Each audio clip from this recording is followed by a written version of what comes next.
উহুদের যুদ্ধ ইসলামের ইতিহাসের একটি গৌরবময় অধ্যায়। একদিকে ঈমানের পরীক্ষার ময়দান, অন্যদিকে মুশরিকদের প্রতিশোধের আগুন। এই যুদ্ধে লুকিয়ে আছে অসংখ্য শিক্ষা, সাহস ও ত্যাগের গল্প। আসুন আমরা আজ উহুদের যুদ্ধের ঐতিহাসিক ঘটনাগুলো জানার চেষ্টা করি।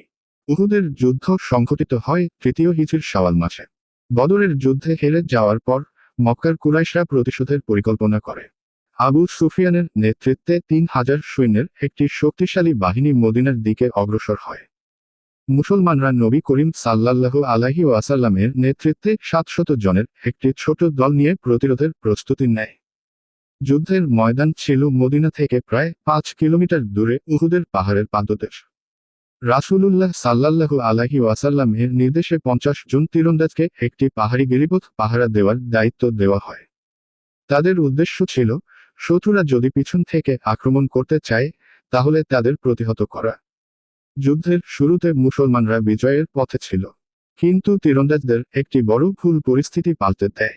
যুদ্ধ জয়ের আনন্দে তারা গিরিপথ ছেড়ে চলে যায় লুটের মাল সংগ্রহ করতে। এই সুযোগে কুরাইশ বাহিনীর খালিদ বিন ওয়ালিদ পেছনে থেকে মুসলিম বাহিনীর উপর আক্রমণ করেন।